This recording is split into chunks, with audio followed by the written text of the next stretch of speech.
ইলাইহি মিন ওয়ালিদিহি ওয়া ওয়ালাদিহি ওয়ান নাসি আজমাইন। আল্লাহর নবী বলছেন অতক্ষণ পর্যন্ত কোনো ব্যক্তি ঈমানদার কামিল মুসলমান হতে পারে না যতক্ষণ পর্যন্ত নিজের বাবা চাইতে বেশি, নিজের মা চাইতে বেশি, নিজের আত্মীয় স্বজন চাইতে বেশি, ওয়ান নাসি আজমাইন, এক কথা আল্লাহর পর সবার চাইতে বেশি যে রাসূলের পাককে না মুহাব্বত করবে কামিল মুসলমান হবে না। জোরে বল সুবহানাল্লাহ। কথা বুঝতে পারছেন কি পারেন না বাবা? একটা হাদিস আর শোনাবো বলেছিলাম যেটা ইমাম বাইহাকি সংকলন করেছেন। হযরতে আবু উবাইদা রাদিয়াল্লাহু তাআলা আনহু যুদ্ধের ময়দানে গেছেন, কাফির মুশরিকদের লড়াই হচ্ছে, জিহাদ আর মুসলমানদের। আর তিনার বাপ জাররা তিনিও গেছেন। আবু উবাইদা সাহাবী, তিনার বাপ হচ্ছেন কাফির। উনার বাপ জাররা কাফিরের পক্ষে এসেছে, নবীর বিপক্ষে, আর আবু উবাইদা কাফিরের বিপক্ষে, নবীর পক্ষে গিয়েছে। লড়াই চলতে আছে, লড়াই চলতে আছে। জাররা অনেক শক্তিশালী পাহলমান ব্যক্তি ছিল, যাকে পাহলমান বলা হয়। 10 জন 20 জন তার সাথে লড়াই করে পারত না, একা 10-20 জনকে কামিয়ে মানে হারিয়ে দিত। যুদ্ধের ময়দানে গিয়েছেন হযরত আবু উবাইদা, লড়াই করছেন, তিনার বাপ জাররা লড়াই করছেন, কাফিরের পক্ষ থেকে, ইনি মুসলমানের পক্ষ থেকে। লড়াই যখন চালু, হযরত আবু উবাইদা লড়াই করতে করতে চেয়ে দেখছেন তিনার বাপ জাররা অনেক সাহাবাকে শহীদ করে দিচ্ছে। হযরতে আবু উবাইদা দৌড় দিয়ে নবীর দরবারে, ইয়া রাসূলুল্লাহ, আমার বাপ অনেক বড় পাহলমান, আমার বাপের কেউ মোকাবিলা করতে পারবে না, আপনি আমাকে অনুমতি দেন, আমি আমার বাপের মোকাবিলাতে যাব।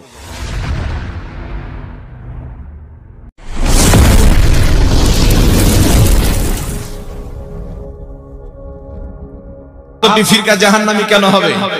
এখন তো কথা, এখন ফাতোয়া উল্টো দিকে, হাওয়া যেমন চলে না বলে না, ওরকম উল্টো দিকে ফাতোয়া চলছে। সুন্নাতি ব্যক্তিকে বলা হচ্ছে বিদাতি, হচ্ছে কি হয় না বাবা? কিন্তু আলহামদুলিল্লাহ আমরা রাসূল পাককে মুহাব্বত করি, আমরা নবীর মুহাব্বতে কিছু জিনিস করি, তাই আমাদেরকে বলা হয় বিদাতি। কি জিনিস করি? রাসূল পাকের মুহাব্বতে মাঝে মাঝে দাঁড়িয়ে সালাম করি, রাসূল পাক সাল্লাল্লাহু আলাইহি সাল্লামের মুহাব্বতে নবী পাকের জন্মদিন পালন করি। এই কিছু কিছু নবীর মুহাব্বতের বিরুদ্ধে আঙুল চুমুন দিয়ে চোখে লাগে, নবীর নামকে চুমুন দিই। এই কিছু মুহাব্বত করার জন্য কিছু লোক দলিল দেয়। কি দলিল দেয়? এইগুলো যে তোমরা করে নবীকে সম্মান করছো, এইগুলো কি নবী করতে বলেছেন? ইসলাম চলবে নবীকে দিয়ে। যেই আমল নবী থেকে প্রমাণিত নাই, ওই আমলকে ত্যাগ করতে হবে। ভাই দলিল কি? বুখারীর হাদিস। হাদিসটি কি? আম্মা জান আয়েশা সিদ্দিকা রাদিয়াল্লাহু তাআলা আনহা বলছেন, যেই আমল রাসূলুল্লাহ থেকে প্রমাণিত নাই, রাসূল পাক বলেন ওই আমল রদ করতে হবে, বাদ দিয়ে দিতে হবে। বুখারীর হাদিসে শব্দ আছেন আমরেনা। এই আমরেনা শব্দের অর্থ ইমাম ইবনে হাজার আসকালানী বুখারী শরীফের সারা ফাতহুল বারীর মধ্যে বলছেন যে এই যেই আমল নবী থেকে প্রমাণিত নাই, ওই আমল পরিত্যাগ করতে হবে। এর অর্থ হচ্ছে আমরেনা শব্দ যে রয়েছে, এই আমরেনা শব্দ দ্বারা প্রত্যেক মুহাদ্দিসিন বলেছেন নতুন আকীদা। যেই আকীদা নবী থেকে প্রমাণিত নাই, ওই আকীদা তালাক দিতে হবে, আমল নয়। কথা বুঝতে আসছে না? ইমামুল ফুকাহা ইমাম ইবনে আবিদিন শামী রাহমাতুল্লাহ আলাইহি ফাতাওয়া শামীর মধ্যে লিখছেন, প্রত্যেক নতুন আকীদা বিদআত। নবী বলেছেন কুল্লু বিদআতিন দালালা, প্রত্যেক বিদআত হচ্ছে পথভ্রষ্ট, প্রত্যেক পথভ্রষ্ট তো জাহান্নামে। রাসূল পাক এই যে প্রত্যেক বিদআত জাহান্নামে বলেছেন, এই প্রত্যেক বিদআত থেকে হচ্ছে প্রত্যেক নতুন আকীদা। যারা আহলে সুন্নাত ওয়াল জামাতকে বাদ দিয়ে নতুন নতুন ফিরকা তৈরি করেছে, নতুন নতুন আকীদা বানিয়েছে, এই প্রত্যেকটা নতুন দল জাহান্নামে যাবে। আমার আপনার নবী ওটাই বুঝিয়েছেন, একটু জোরে বলতে হবে সুবহানাল্লাহ। এখন কোন ব্যক্তি যদি বলে হুজুর না আমল, তো আমি আপনাকে একটি দলিল দিচ্ছি, একটু লক্ষ্য করে শুনেন। ইমাম বুখারী রাহমাতুল্লাহ আলাইহি দেখছেন হুজুর বসে আছেন, শেখ সাহেব, ইনি বুখারী শরীফ পড়াচ্ছেন, আমার ওস্তাদকে ইনি বলিয়েছেন। দাদু বলেন না তো, দাদা ওস্তাদ। আর অনেক আছে ইনার ছাত্র, আর ছাত্র আমি ছাত্র, এরকম লোক আমি দেখেছি। বুঝতে পারছেন কিনা? ইনি বুখারী শরীফ পড়ান মাদ্রাসায় দীর্ঘদিন থেকে, দেখছেন বয়স্ক হয়ে গেছেন, বুখারী শরীফ পড়াচ্ছেন। এই বুখারী শরীফ যখন ইমাম বুখারী লিখতে আরম্ভ করলেন, তো ইমাম বুখারী রাহমাতুল্লাহ আলাইহি প্রত্যেকটি হাদিস লেখার পূর্বে সুন্নাত তরিকাতে একবার গোসল করতেন, 2 রাকাত নামাজ পড়তেন। একটু সুবহানাল্লাহ বলেন না? লক্ষ্য করে মাসলাটা বুঝেন বাবা। ইমাম বুখারী রাহমাতুল্লাহ আলাইহি যেই কিতাবটা হচ্ছে বুখারী শরীফের পর সবচাইতে বেশি গ্রহণযোগ্য এবং ফজিলতপূর্ণ কিতাব। ইমাম বুখারী বুখারী শরীফ লিখতে আরম্ভ করলেন।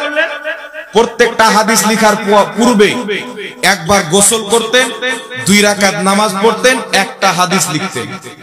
এখন আপনাদের কাছে আমার প্রশ্ন, যত দুনিয়াতে আলিম ওলামা আছে আপনি জিজ্ঞাসা করবেন যে ইমাম বুখারীকে জিজ্ঞাসা করেন যে নবী পাক কি বলেছেন যে আমার যখন হাদিস লিখবে তো আমার হাদিস লেখার পূর্বে একবার গোসল করবে আর 2 রাকাত নামাজ পড়বে, তারপর একটা হাদিস লিখবে, আবার গোসল করবে, আবার 2 রাকাত নামাজ পড়বে, আবার একটা হাদিস লিখবে। এরকম তো নবীর কোনো হাদিস নাই, এরকম কোন সাহাবাও করেননি। সাহাবায়ে কেরাম তো কুরআন যখন লিখে একত্রিত করেছেন ওই সময় তো তিনারা পূর্বে গোসল করে 2 রাকাত নামাজ পড়ার পর করেননি। সাহাবা যখন নবী পাকের প্রতি ওহী অবতীর্ণ হতেন, কাতিবে ওহী হযরত সাইয়েদনা আমিরে মুআবিয়া রাদিয়াল্লাহু তাআলা আনহু, আরো অনেক সাহাবী যিনারা ওহীগুলোকে লিখতেন, কেউ আপনার পাথরে লিখতেন, কেউ আপনার গাছে লিখতেন। ওইগুলো লিখার পূর্বে, কোরআন পাক লিখার পূর্বে, ওহী লিখার পূর্বে নবীর মুখ দিয়ে ডাইরেক্ট শুনে কোরআন আল্লাহর কালাম লিখতেন না, গোসল করতেন পূর্বে ওই আর না 2 রাকাত নামাজ পড়তেন। কিন্তু বুখারী শরীফ ইমাম বুখারী ডাইরেক্ট নবী থেকে শুনেননি, তিনি তিনার ওস্তাদ থেকে শুনেছেন, উনার ওস্তাদ থেকে শুনেছেন, উনার ওস্তাদ থেকে শুনেছেন, উনার ওস্তাদ নবী পাক থেকে শুনেছেন। কয়েকটি আপনার সিঁড়ি চলে যাওয়ার পর ইমাম বুখারী নবী পাকের হাদিস শুনছেন, লিখতে বসছেন, তো একবার গোসল করছে, 2 রাকাত নামাজ পড়ছে। জিজ্ঞাসা করেন, হে ইমাম বুখারী রাহমাতুল্লাহ আলাইহি, আপনি বলেন নবী পাক বলেননি আমার হাদিস যখন লিখবেন গোসল করবেন, 2 রাকাত নামাজ পড়বেন, তারপরে একটা হাদিস লিখবেন? কোন সাহাবী থেকে প্রমাণ পাওয়া যায় না।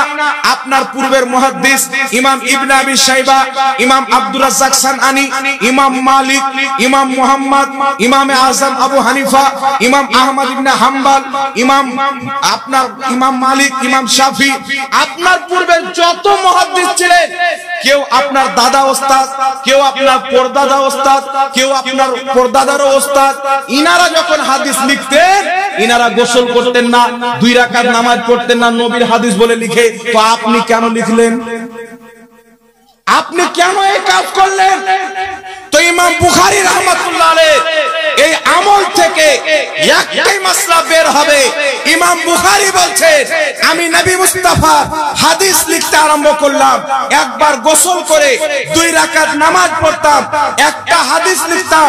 আমি ইমাম বুখারী ভাবলাম আমি দুনিয়ার কোনো বাদশার কথা লিখি না, দুনিয়ার কোনো নেতার কথা লিখি না, আমি মুহাম্মদ রাসূলুল্লাহর কথা লিখতে আরম্ভ করেছি।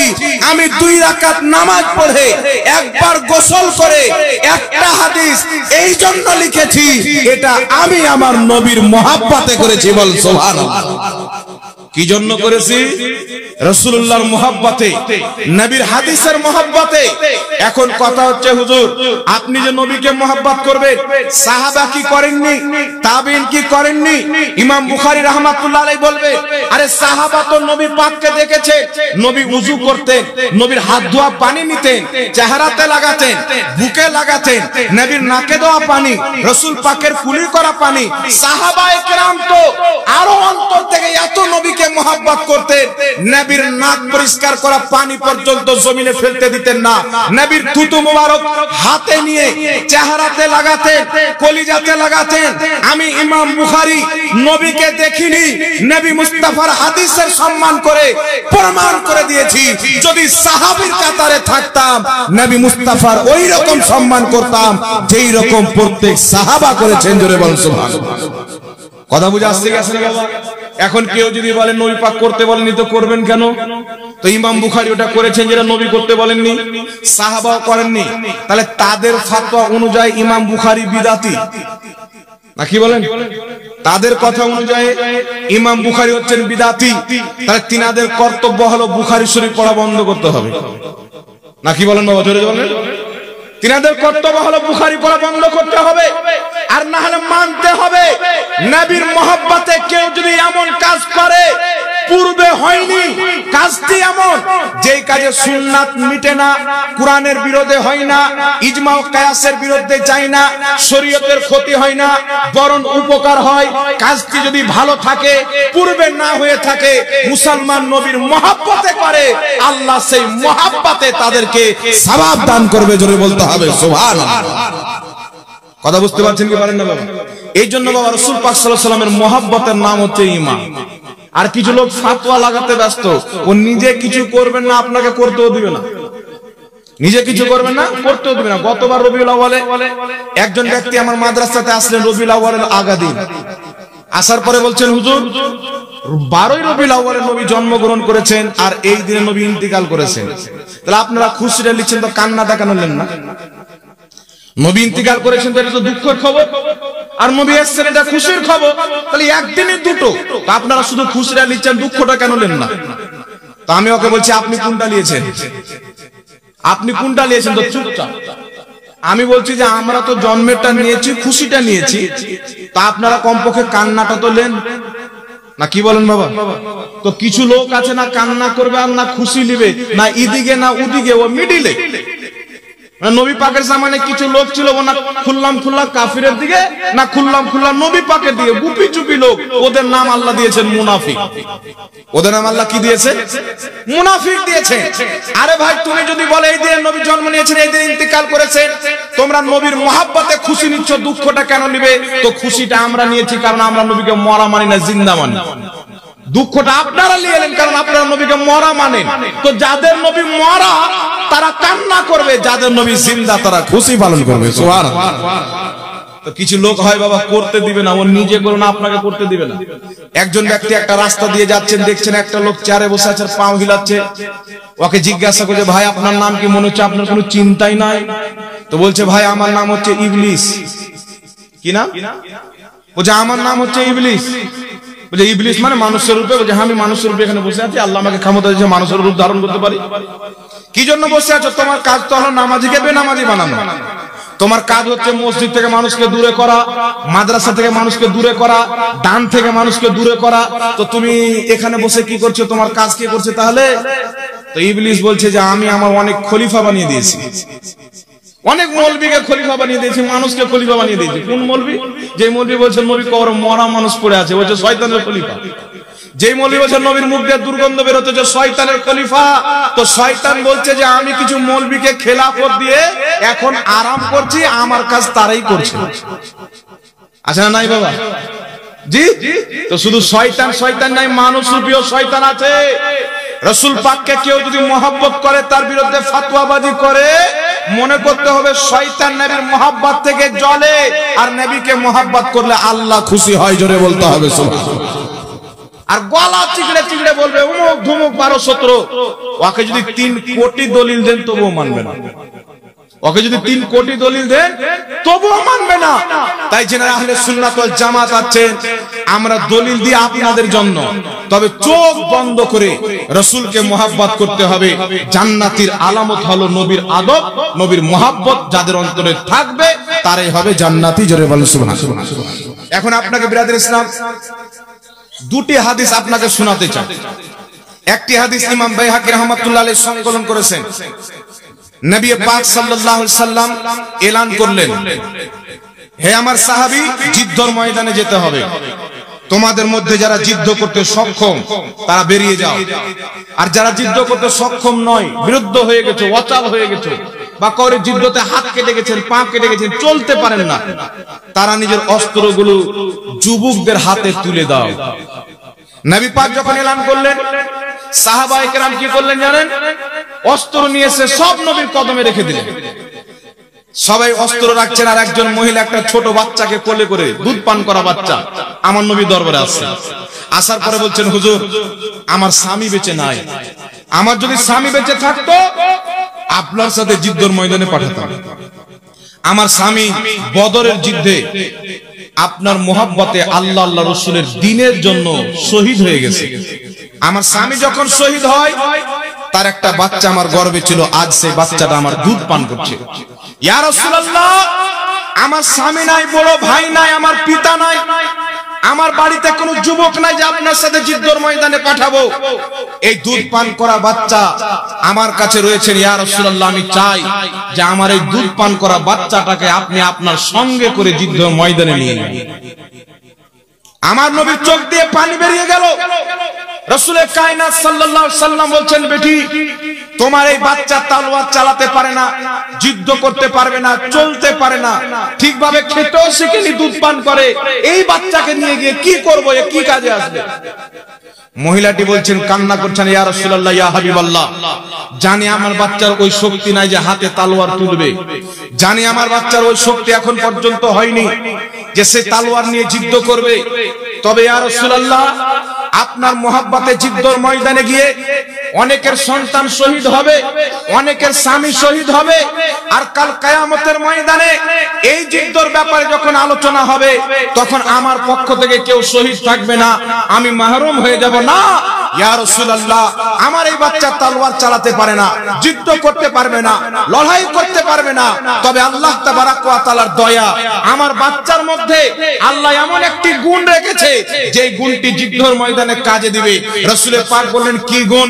সেই মহিলাটি বলছেন, ইয়া রাসূলুল্লাহ আমার বাচ্চাকে কেউ যদি আদর করে মহব্বতে কোলে নিয়ে একটা যদি চুমু দিয়ে দেয়, ইয়া রাসূলুল্লাহ ইয়া হাবিবাল্লাহ আমার বাচ্চা তাকে চিপকে ধরে নেয়, আমি মা চাই যুদ্ধর ময়দানে আমার সন্তানকে নিয়ে যান, যখন আমার সন্তান আপনার কোলে থাকবে আর যুদ্ধর ময়দানে মুশরিক কাফিরেরা আপনার সামনে তীরের নিশানা করে মারবে, আপনার দিকে তীর ছাড়বে, ইয়া রাসূলুল্লাহ আপনি আমার সন্তানকে একটা চুমুন দিবেন, আমার সন্তান আপনাকে চিপকে ধরে নিবে আর দুশমনদের তীর আপনার দেহে লাগতে দিবে না, আমার সন্তান নিজের দেহে তীরকে নিয়ে আপনার হিফাজত করবে। বল সুবহানাল্লাহ। নিজের দেহে তীরকে নিয়ে নেবে। মুহাব্বত দেখেন, ছোট বাচ্চা ইচ্ছা কত নবীর মুহাব্বতে, আল্লাহর মুহাব্বতে যুদ্ধর ময়দানে দি। এটা হচ্ছে বাবা নবীর মুহাব্বত। কার মুহাব্বত জোরে বলে? এটা নবীর মুহাব্বত, এটা রাসূলের মুহাব্বত। আল্লাহ কুরআন পাকে বলেছেন, হে ঈমানদার, যদি তোমার জন্মদাতা বাপ, যদি তোমার আপন ভাই ঈমান আনার পরে আল্লাহ রাসূলের বিরোধিতাকে পছন্দ করে, কুফরিকে পছন্দ করে, আল্লাহ পাক বলেছেন লা তাত্তাখিযু, তার সাথে তোমাদের কোনো সম্পর্ক নাই। কারণ মাকে মহব্বত করতে হবে, বাপকে মহব্বত করতে হবে, সারা পৃথিবীর মহব্বত পরে, মুহাম্মদ রাসূলুল্লাহর মহব্বত সবারই আগে। সুবহানাল্লাহ। তাই রাসূল পাক বলেন, বুখারী মুসলিমের হাদিস, রাসূল কায়নাত বলেন, লা ইউমিনু আহাদুকুম হাত্তা আকুনা আহাব্বা ইলাইহি মিন ওয়ালিদিহি ওয়া ওয়ালাদিহি ওয়ান নাসি আজমাইন।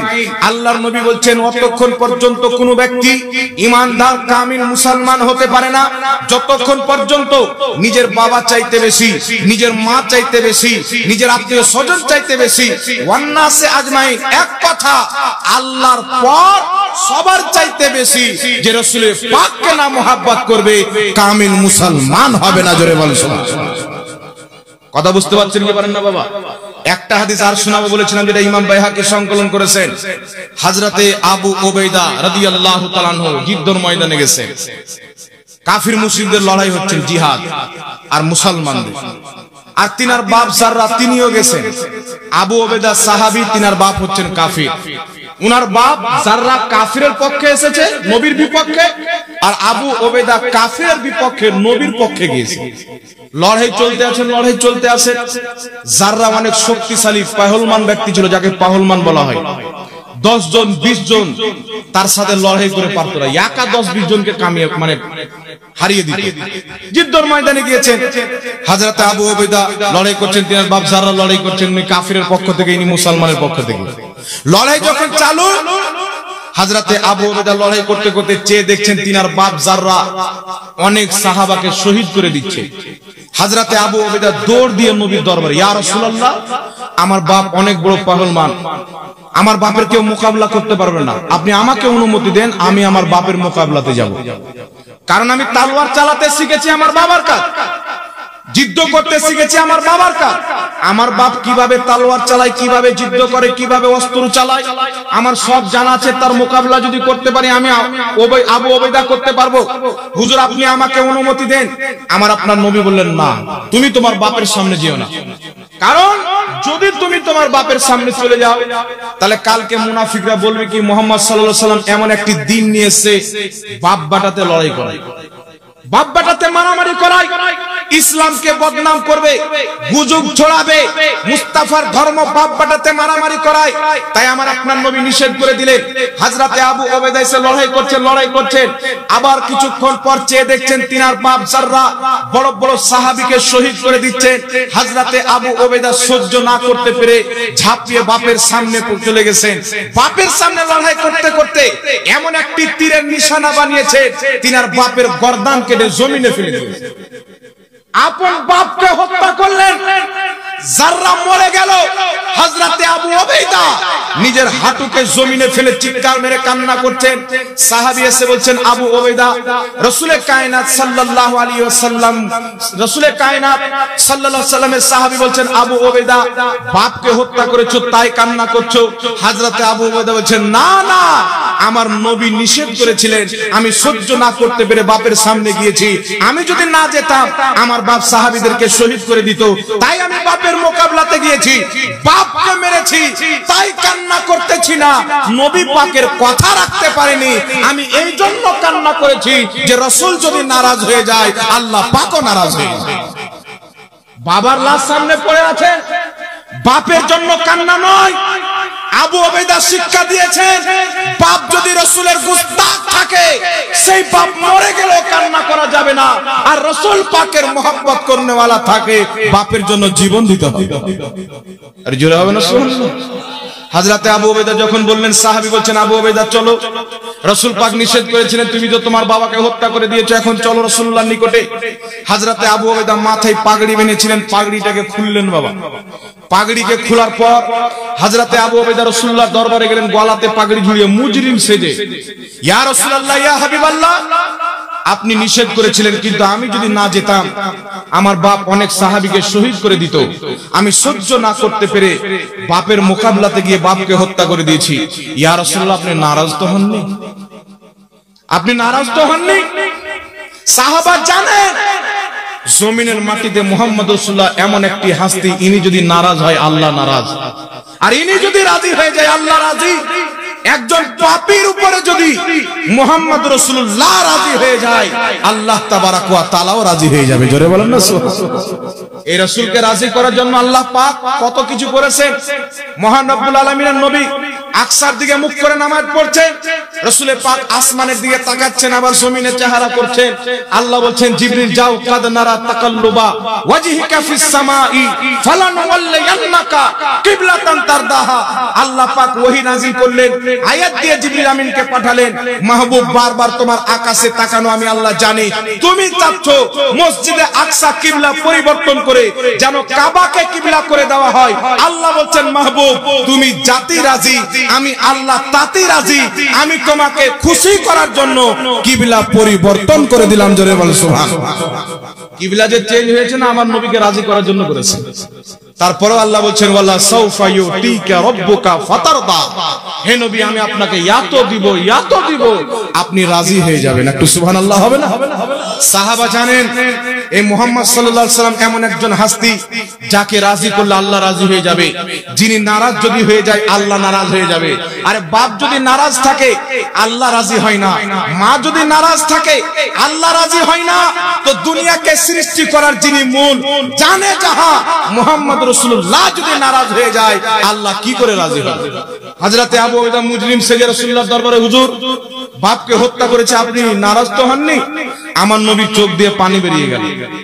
রাসূলের পাক চোখ দিয়ে পানি বের করলেন। আল্লাহর নবী বলছেন আবু উবাইদা তোমাকে এই জন্য নিষেধ করেছিলাম যেন মুনাফিকরা গুজব না ছড়াতে পারে, বদনাম না করতে পারে। মুহাম্মদ রাসূলুল্লাহর ধর্ম ইসলাম, বাপ বাটাতে লড়াই করায়, বাপ বাটাতে জিহাদ করায়, বাপ বাটাতে মারামারি করায়, এই জন্য নিষেধ করেছিলাম। কিন্তু আবু উবাইদা তুমি তোমার বাপকে আল্লাহ রাসূলের মহব্বতে হত্যা করেছো, তোমার প্রতি আমি মুস্তাফাও রাজি, মুহাম্মদ রাসূলুল্লাহর খোদাও রাজি। জোরে বল সুবহানাল্লাহ। আর একটু জোরে হবে না সুবহানাল্লাহ? হযরতে আবু উবাইদা রাদিয়াল্লাহু তাআলা আনহু খুশি হয়ে গেলেন, পাগড়িটাকে বাবা গলা থেকে খুলে নিলেন, এইভাবে ঝুলাচ্ছেন আর আল্লাহু আকবার বলছেন আর যেতে আরম্ভ করলেন।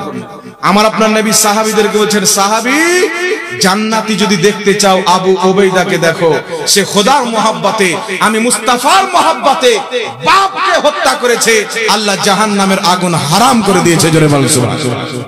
এখন যদি বাপকে অসুখ হয় ট্যাবলেট কিনে না দেন, বাপ যদি দুঃখ করে দুনিয়া থেকে চলে যায়, 5 ওয়াক্তের নামাজি ব্যক্তির প্রতি জাহান্নাম হারাম অতক্ষণ পর্যন্ত যতক্ষণ পর্যন্ত বাপ থাকবে নারাজ।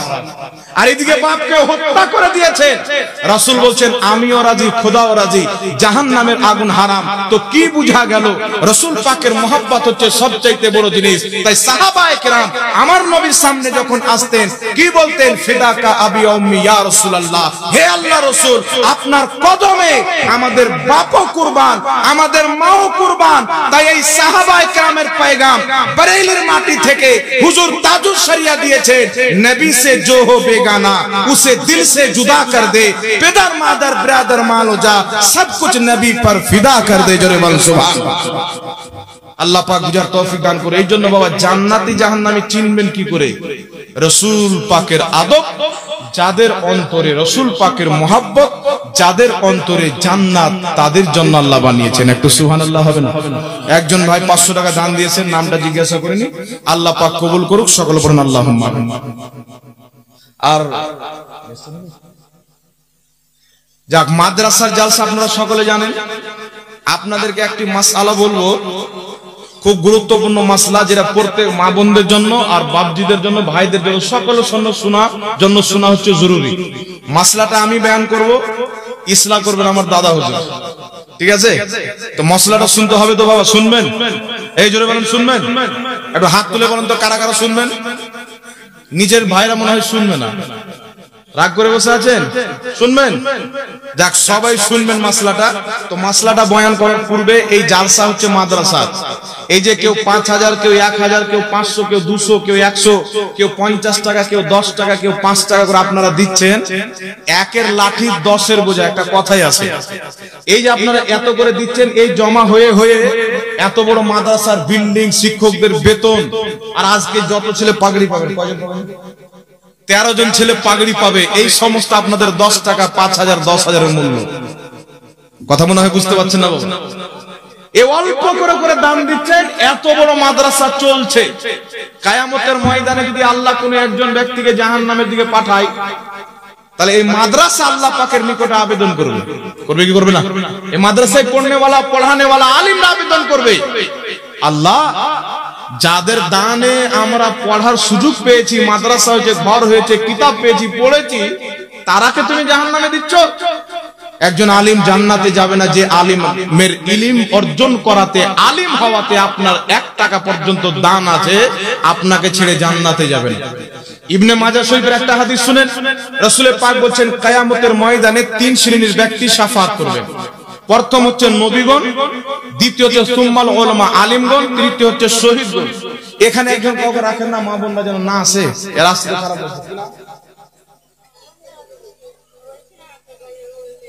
যাও, এটা বেনেছেন, এই পাগড়িকে আরবিতে বলা হয় আমামা। কি বলা হয়? আমামা। আমামা মাথায় বাঁধা, টুপি পড়া, এটা হচ্ছে আমার নবী সাল্লাল্লাহু আলাইহি সাল্লামের সুন্নাত। একটি কিতাব রয়েছে, কিতাবটির নাম হচ্ছে কাশফুল গুম্মা। প্রথম খণ্ড 85 পৃষ্ঠার মধ্যে লেখা আছে, সাহাবায়ে কেরাম বলছেন আল্লাহর নবী সাল্লাল্লাহু আলাইহি সাল্লাম টুপি অথবা পাগড়ি পরে নামাজ পড়তে নির্দেশ দিতেন এবং খালি মাথায় নামাজ পড়তে নিষেধ করতেন। এই জন্য টুপি পরে নামাজ পড়া সুন্নাত, খালি মাথায় নামাজ পড়া হচ্ছে মাকরুহ।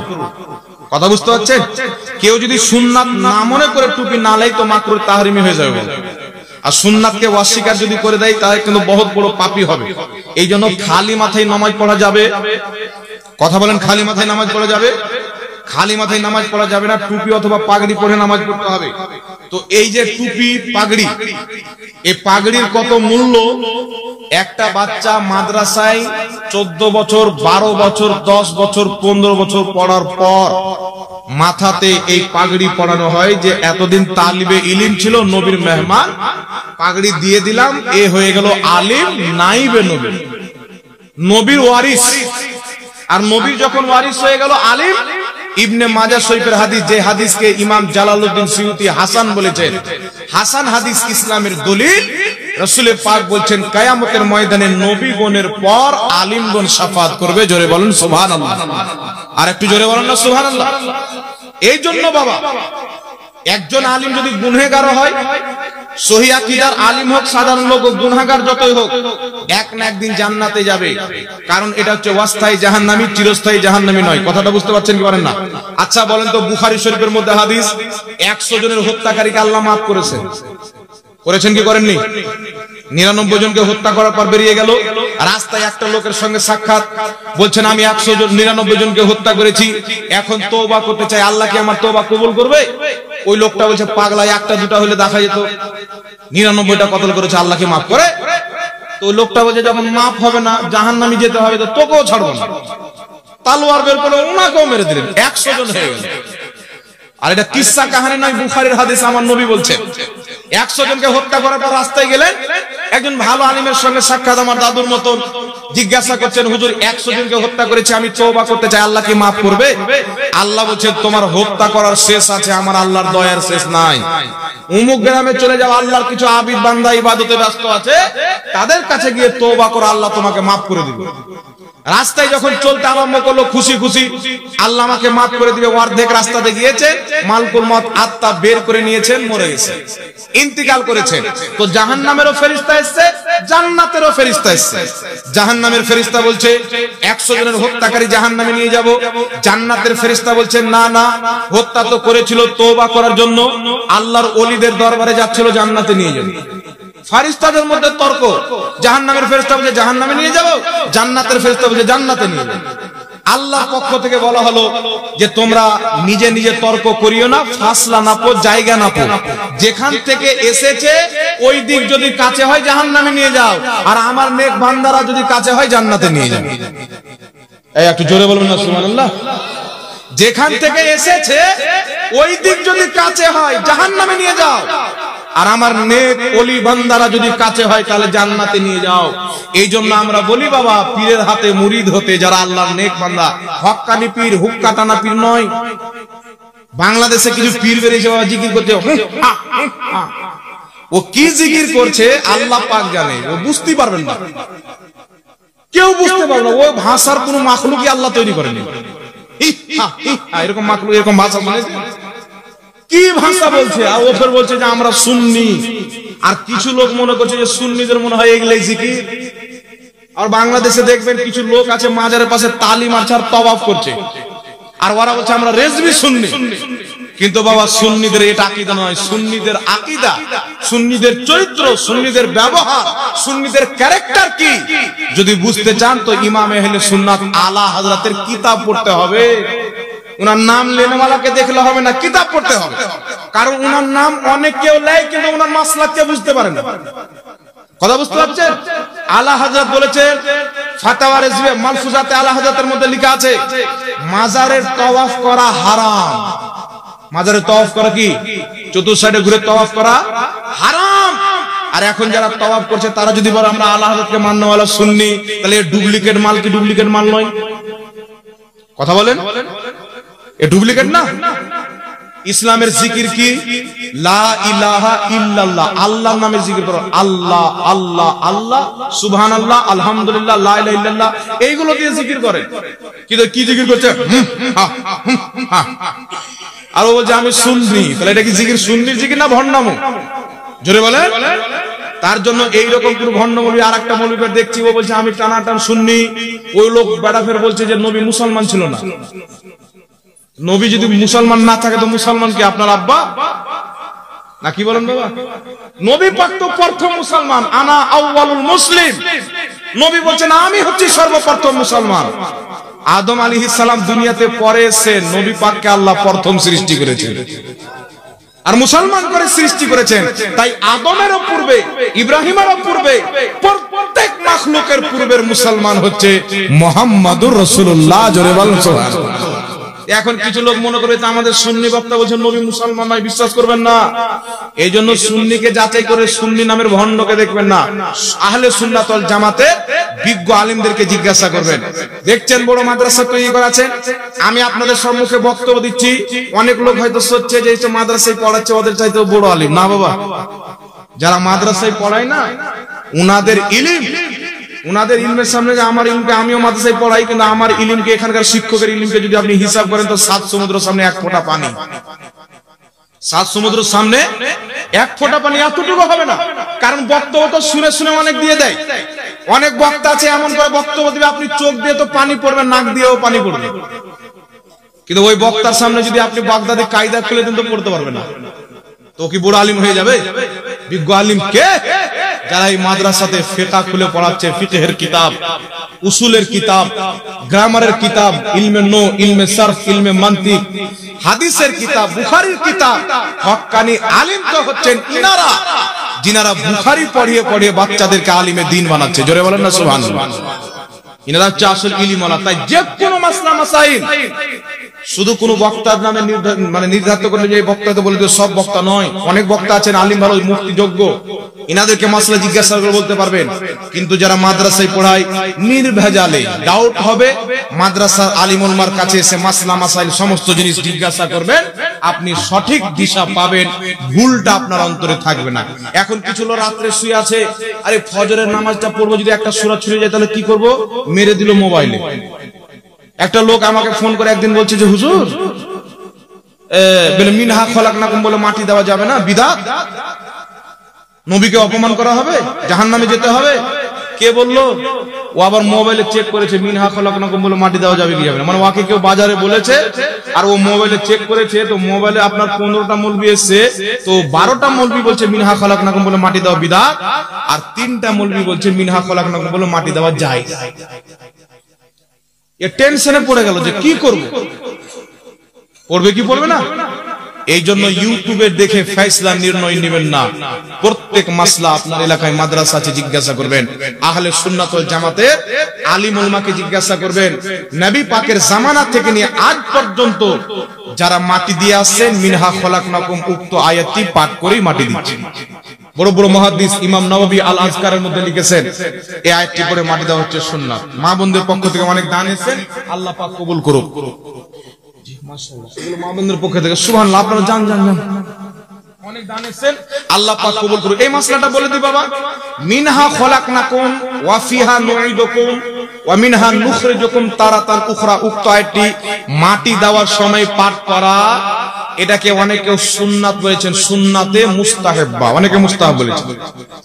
যারা বলে যে মিনহা খলাকনাকুম বলে মাটি দেওয়া যাবে না, হাদিস শরীফে আছেন সুনানুল কুবরা লিল বাইহাকির মধ্যে হাদিস, কানজুল উম্মালের মধ্যে হাদিস, তাফসীর ইবনে কাসিরের মধ্যে হাদিস।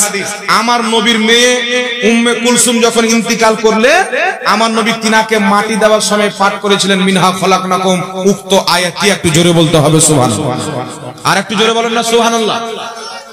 কেউ বলতে পারে হাদিসটি জয়ীফ, আমল করা যাবে না। তো আমল করা যাবে কিনা মুহাদ্দিস বলবে না মৌলবি বলবে? এখন মুহাদ্দিসরা না বলবে কোন হাদিসে আমল করা যাবে, কোনটাতে যাবে না।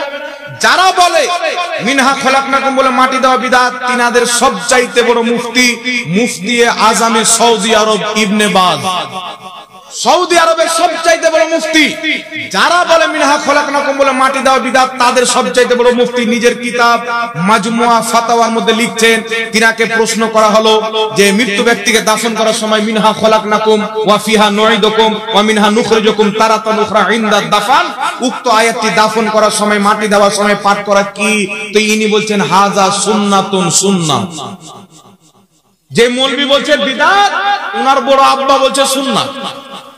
তাহলে ভুল কে বাবা বলেন তো? ইমাম নববী রাহমাতুল্লাহ আলাইহি নিজের কিতাব আল আজকারের মধ্যে লিখছেন, প্রথম লোক মাটি দিবেন পড়বে মিনহা খলাকনাকুম, দ্বিতীয় লোক ওয়া ফিহা নুঈদুকুম, তৃতীয় লোক ওয়া মিনহা নুখরিজুকুম তারাতান উখরা। এইভাবে মাটি দিবেন। ইমাম নববী বলছেন এইভাবে মাটি দেওয়া মুস্তাহাব, অতি উত্তম তরিকা, আল্লাহ সওয়াব দান করবে। জোরে বলেন সুবহানাল্লাহ। ইমামুল্লাহ আলী কারি রাহমাতুল্লাহ আলাইহি নিজের কিতাব মিশকাতের সূরা মিরকাতের মধ্যে লিখছেন মাটি দেওয়ার সময় উক্ত আয়াতটি পাঠ করা মুস্তাহাব। এই আয়াত করে যারা মাটি দিবে, মাটিটাও নবীর সুন্নাত তরিকাতে হবে এবং আল্লাহ তাদেরকে সওয়াবও দিবে। একটু জোরে বলেন সুবহানাল্লাহ। কিন্তু কিছু বলছে মৌলবি বলছে বিসমিল্লাহ বলে মাটি দিতে হবে, দোয়া পাঠ করা যাবে না। এখন বলেন তো বাবা, ইমামুল্লাহ আলী কারি যিনি মক্কা মদিনার ইমাম ছিলেন, ইমামুল হারমাইন শরীফাইন, ইনি 2.5 লক্ষ হাদিসের হাফিজ। কত লাখ? 2.5 লাখ হাদিস ইনার মুখস্থ ছিল। যেই মৌলবি এখন বলছে এই আয়াতটি পাঠ করে মাটি দেওয়া বিদআত, যদি এই মৌলবির পেটে ট্রাক্টর চাপিয়ে দেন 2.5 লাখ হাদিস বের হবে। 2.5টা হাদিস জানেন না, 2.5টা। তাহলে এই ব্যাটার কথা মানবো না মুহাদ্দিসের কথা মানবো? মুহাদ্দিসের কথা মানবো। হাদিস এবং মুহাদ্দিস যেই দিকে, আহলে সুন্নাত ওয়াল জামাত সেই দিকে। একটু জোরে বলতে হবে সুবহানাল্লাহ।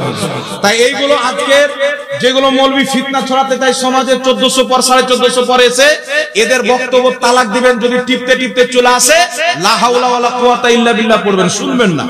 আহলে সুন্নাত ওয়াল জামাতের আলেমদের বক্তব্য শুনবেন, আপনি ওই দলে থাকবেন যেই দল হচ্ছে খাজা মঈনুদ্দিন চিশতির দল, যেই দল হচ্ছে গাউসে আজমের দল, যেই দল হচ্ছে ইমামে আজম আবু হানিফার দল, যেই দল হচ্ছে ইমামে হুসাইনের দল, যেই দল হচ্ছে মুহাম্মদ রাসূলুল্লাহর দাওয়া দল। জোরে বলেন সুবহানাল্লাহ।